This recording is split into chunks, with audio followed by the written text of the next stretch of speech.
Welcome back. You were this here on Opening Fire. The markets are down about 40 odd points. We're at the day's low almost. 8,562 is where we are trading at this stage. I think the Sensex is down about 100 points plus. The mid cap and small cap indices are also weakish at this stage. 130 odd lower there. 28,310 is what you've got going for now. Rakesh Valecha, Senior Director Corporates with India Ratings. He's joining us right now. Mr. Valecha, good morning. Great to have you here. Prashant this side. At an overall level, good morning. What is happening is our corporate balance sheets getting better for companies that you track, or are they getting more stressed?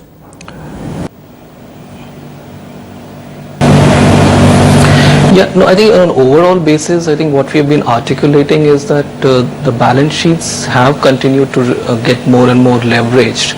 But I think what we are seeing as a trend for the last 1.5 years is that the pace of that increase in leverage is something which is lower than what we had seen, say, prior to FY14 and in FY13, which makes us believe that probably things have started to kind of stabilize or have started to bottom out for a fairly decent period of time.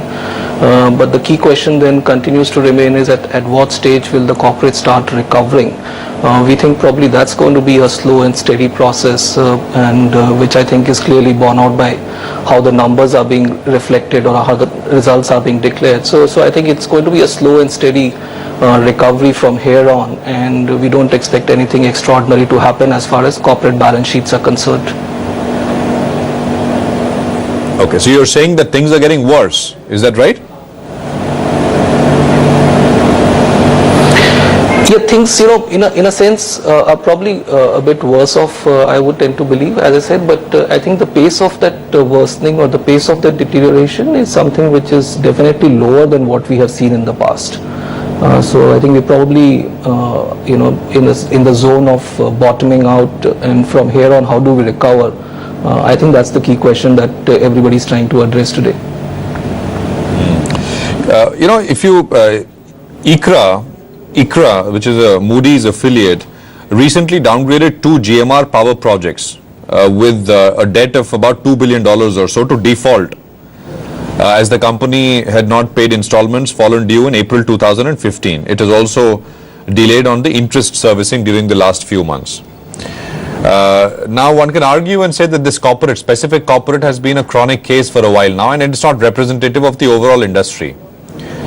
On the other hand, if you look at CRISIL, which is a S&P affiliate, that reported an improvement in credit ratio, number of upgrades to downgrades. Right? Now, what is the conclusion that one should draw from this? Are we saying that weaker chronic cases continue to suffer and their stress is increasing, but otherwise, if you look at aggregate numbers, things are actually getting better? Yeah, no, you're right. I think there are certain chronic issues in certain sectors which I think will continue to have a problem for some time, and I don't think we expect those stresses to come down, especially in sectors like power as well as in the infrastructure space overall. But by and large, as I said, given that the bottoming out had kind of started out, I think we have also been experiencing more upgrades as compared to downgrades. So yes, the credit ratio has been favorable for some time for us, and we think that's how it will probably continue for the next 6 to 9 months as well. But going back to your question on the chronic assets, yes, I think some of those stressed assets will probably still continue to show up over the next 6 to 9 months, maybe over the next 12 months as well, and that's something which will be part and parcel of the recovery that we go along over the next few months. Is there a new element of pricing power for companies, broadly companies, kind of slipping once again? I mean, if you look at the WPI numbers, it kind of suggests severe disinflation. Yeah. How are you seeing that as a new factor? I mean, it's not really new, it's been underway for a while, but what's your assessment? Yeah, no, I think clearly demand has been a challenge, and I think that's clearly reflected in the pricing power. Obviously, the capacity utilizations are not up to a level where you think pricing power can revert back to corporates.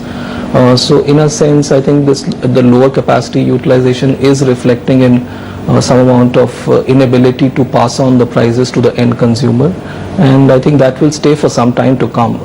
And obviously, given that what we are seeing on the export side, given that what we are seeing on the domestic demand, and again, just going back to the original point, it's probably going to be a slow and steady recovery before corporates can start feeling confident of the pricing power and start looking at the next level of investments which will happen. Okay. So 9 to 12 months is what is the time that one should give before we see visible improvement across the board. That's what you're saying, right? Yeah, so what we are saying here, Prashant, is that I think a lot of that depends on how the infrastructure spending happens from the government. So if you look at the clear fiscal deficit path that has been drawn out for this year, I think that's very critical. So how does the government go about spending on the infrastructure and spending it efficiently?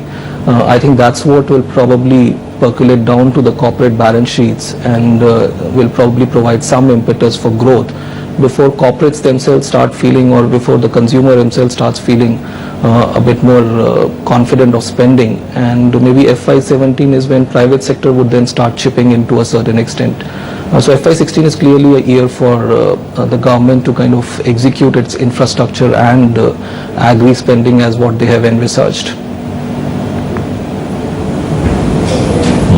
Okay, fair enough.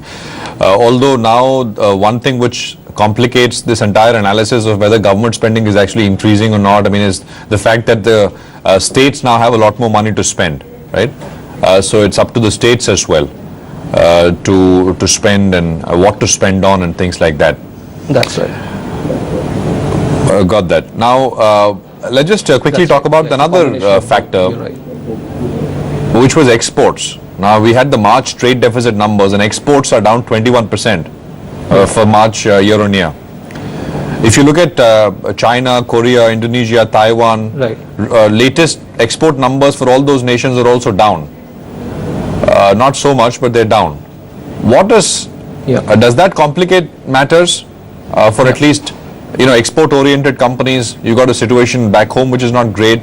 A lot of companies were depending on exports to bridge that gap, fill that hole, and it looks like exports, I mean, at least just going by March, they're down. I mean, in February, I think exports were down 15%, in March they're down 21%. Right. No, you're absolutely right. I think one of the pillars for India's growth, or at least the corporate growth story, was supposed to be exports, and I think that's probably not held itself strongly for the last 11 to 12 months. But I think that's clearly a reflection of what's happening in the global markets. And you look at, if you break down the exports per se, you'll probably find that India continues to export in handsome, or at least in reasonable growth numbers to markets which are continuing to do reasonably well, especially the US market, the Latin American and the African markets.